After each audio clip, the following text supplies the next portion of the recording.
Once upon a time, on a pitch-black night, a man entered a bar and sat down. The bartender asked him what he had harvested that day, and the man replied that he had just raided a level 2 secret realm with rookies. He explained that only the skin and fang of a wolf with fangs were valuable.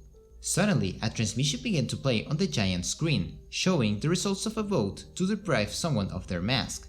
President He Yao declared that the codename was the Mask, and that there was evidence of multiple massacres, unjust imprisonments, and the shooting of more than 30,000 people during the purge of the upper echelons of the Commonwealth. He also mentioned that the individual had disrupted trade relations between the two countries and caused severe food shortages in the northern region. In light of all these crimes, the Congressional Chamber should have sentenced them to death. However, they were spared due to their service to humanity by driving out the alien invaders and were instead deprived of a few identities, such as the Supreme Leader and Marshal of the community. Retaining his title as the only special hero of the entire Commonwealth, the Mask was duty-bound to return to the battlefield at the moment's notice. One of the men watching the broadcast declared that, without the Mask's valiant efforts against the aliens, beasts, mutants, and natural disasters that year, humanity would have been wiped out before other heroes had a chance to emerge. His peers reproached him, insisting that the Mask had not fought alone, and that the battle could have not been won without He Yao. The other men scoffed, claiming that such talk was nothing more than garbage. The first man countered, reminding him that the disaster was not only the burden of ordinary people, but even the extraordinary heroes who had given up. Still, the Masks persevered and ultimately saved the day from what was known as Hell. He reminded the other man that, while the mutants had been defeated and the Commonwealth formed, humanity was still not safe and not ready to rebuild and enjoy itself. President He Yao of the Parliament broadcasted that many believed some of the Commonwealth's heroes had been corrupted by mysterious forces. The Mask, however, wanted to return to the days when he had all the power and people looked up to him. He Yao informed the Mask that now he could go out with honor as a special hero, and that mankind would never forget the credit he earned for uniting the mutants. Unfortunately, due to his past misdeeds, granting him such a privilege was beyond legal means. The Mask pondered if he hadn't perished in the Night Lord's fugitive tank, and if that wasn't the place where he was judged and betrayed by his comrades. He thought it might be a premonition of his death, when suddenly an hologram appeared on a screen with a task for him to choose from. The main mission was to help rebuild humanity and form a new national alliance to solve humanity's existential crisis. The protagonist was presented with two options, the path of the hero and the way of the monster. The former entailed protecting humanity from a new crisis, although humans could not understand the behavior of the Mask. The latter, however, involved saving humanity, though it had nothing to do with becoming a monster. After considering the historical twists, the protagonist chose the monster path. The President of the Parliament accused the protagonist of being dissatisfied with the verdict. As he failed to recognize the Mask as a hero, he claimed that the Commonwealth has ruined its prestige in the eyes of society, leaving the protagonist as the hero. But before the President could continue, the protagonist interjected, declaring that he was renouncing his title of a special hero, as he was tired of being a hero. The President was taken aback, but the protagonist was firm in his decision. He had enough of being a hero and was ready to move forward a better future. But the protagonist refused to accept this notion. Feeling more relaxed than ever, the President of the Council declared that the protagonist should humbly follow his life's purpose as a silent hero who supports all humans. He questioned if the protagonist truly wanted to rely solely on his strength to fight against the Commonwealth. As the protagonist left, the Council President shouted after him, accusing him of having forsaken his hero status and yet still wanting to keep the power. He reminded the protagonist that the Commonwealth had invested plenty of resources in him, and that it was the work of the people of the community and all those who sacrificed. The President warned the protagonist that he could discard his identity, but he could not take away the heart and soul of the community without consequence. It would be a disgrace to them and everyone in the community. If the protagonist wants to leave, he must relinquish all his power. He readily agrees and surrenders it back to them. Suddenly, an unknown phenomenon occurs, leaving the people in awe. They quickly take refuge, relieved that he will become an ordinary human. Little do they know, the protagonist has a plan and is about to evolve into a monster. Random teleportation begins, leading them to a level 4 realm. A squad of well-protected and armed individuals arrive, with their captain indicating that they are entering a level 3 sacred realm, populated with level 1 and 2 demons. The end boss of the sacred realm is a level 3 guard spider, which is no match for the Steel God squad, all of whom start at level 2.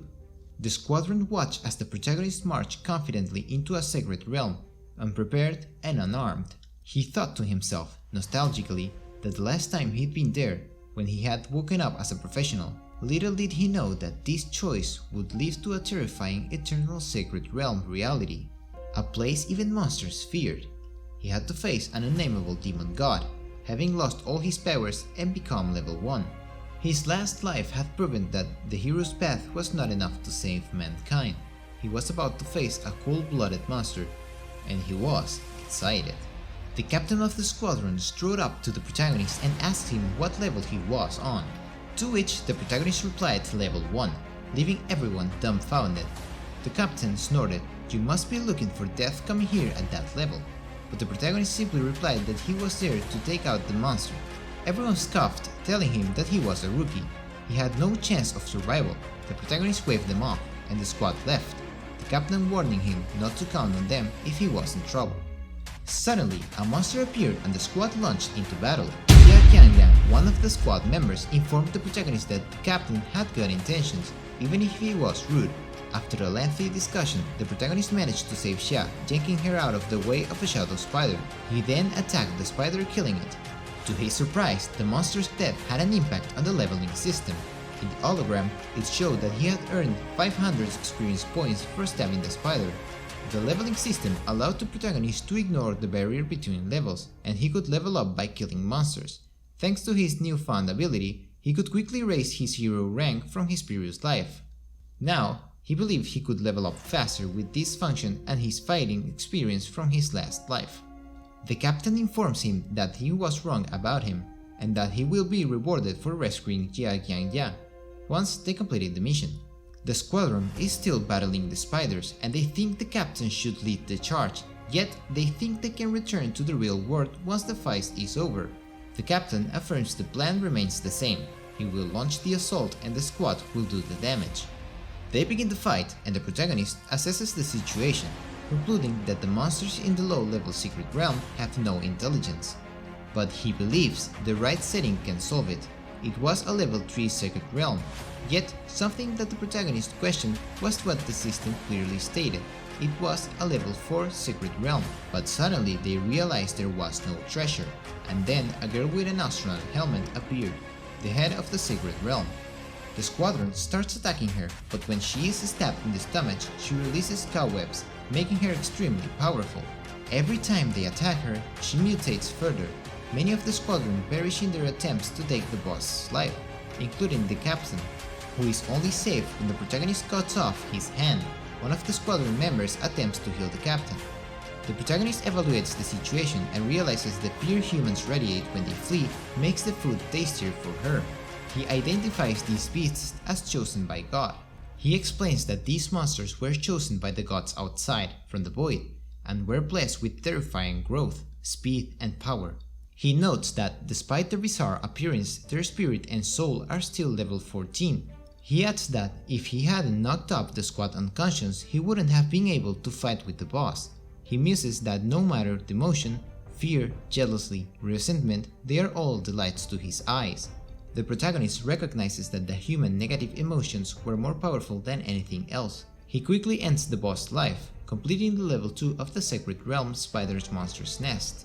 The survivors are automatically teleported out of their Sacred Realm, and the protagonist is sent to the city of Dahe. He soon discovers that renting a one-room unit costs $3,000 a month, something he had no concept of in his previous life. Just then, Jan Shishi, the healer of the Secret Realm, appears and offers him a room in her house. After conversating with Jan's parents, she shows him the room and feeds him. The protagonist then sees a news report about the disappearance of the mask. Everyone has their hypotheses and arguments about what happened, but the protagonist is unconcerned. Dujing and his entourage arrive at Jan's house, determined to purchase it. He threatened her with his government's contracts, giving her only 5 days to consider his offer before things got ugly. However, when Tu Jing attempted to use his mental prowess on Yan, he was the one left unconscious. The men warned Yan that any future attacks on them would not end well. To show his gratitude, Xiao promised to do whatever he could to help Yan keep her home. They discussed their plans for finding a new squad, with Yan hoping the captain of his squad would recover, and Xiao vowing to find a reliable group for future missions. Suddenly, Yan finds himself in a sacred realm with a medieval European vibe. Red gargoyles, which looked like sculptures until someone passed by, were the first to greet him. Xiao transformed into a monster and defeated them with ease, even the powerful Rex gargoyle. When another squadron entered the kingdom, they were surprised to find it empty of monsters and the gargoyles, including the boss Rex gargoyle, already defeated. Back in the inspection office of the city of Dahe, they wondered why there was still no results of the infiltration, since at least 7 teams had entered the kingdom. The head of the inspection office was appalled by the gross negligence of the teams or individuals who had entered the secret world without registering or being monitored by the surveillance office. It was now the protagonist's mission to take on the night dwellers and reap the reward of the monster's body and gargoyle wings. Xiao spotted Yan from a distance, selling her sword, the Flying Crow, and offered to buy it to help her with household expenses. Yan explained that the money was for her sister, who was in a wheelchair. She then told the protagonist about the great incident in the city of Dahe, when a level 10 monster, the Great Ghost, emerged from a secret realm and caused chaos. The city's army and heroes were nearly decimated by the demons in an instant. A team of 50 registered professionals and veterans valiantly stepped up to the challenge, and though their sacrifice, the common people were able to flee to safety. Yan's father was among the fallen, leaving only his Flying Crow as a reminder. The most devastating aspect of the big ghost was the lethal radiation emitted, causing those too close to it to instantly transform into a bloody mess. Yan's sister, Qinlu, was touched by the radiation at the edge of her legs, leaving her unable to walk. To prevent the radiation from turning her into a puddle of blood, she was now required to receive regular treatment. After a lengthy discussion, Yan and the protagonist make their way to Yan's home, where they find Qinlu in her room and frantically knock on the door. To their surprise, the people on the other side are from the Qiajiang investment company. They barge in, searching the house for Xiao and Yan, and upon not finding them, devise a plan to throw garbage waste in the house to further annoy Yan. As Yan watches them leave, they inform him that this is only company's Qiajiang's first gift. Qinlu then asks the protagonist if justice will ever prevail in the world, to which he replies that it never has and he doubts it ever will. He laments that he should be worrying about more important things, but trouble always finds its way. Undeterred, the protagonist sets out to solve the problem, but Qinlu reminds him that the thugs of the company are level 3 and 4 professionals, and even the boss is said to be level 5. She begs him not to go, but he carries on, as he's always enjoyed killing boredom with boredom and problems with problems. Xiao arrives at the company, but he's not allowed in, so he takes the Flying Crow and immediately launches an attack. His mission is to use the sacrificial blade, which has tasted a lot of blood in battle and has been awakened once again, or maybe it's the demon's god's blood that's been awoken. The mission requires him to use the Flying Crow to eliminate all hostile beings, and the reward is the crow using the blood to undergo enhancement. The protagonist is surrounded by the men of the company, but he effortlessly takes their lives. His target is the men who were troubling Yan to take their house. He transforms into a monster and starts killing them one by one. The boss of the company orders him to stop, realizing he is a level 6 professional.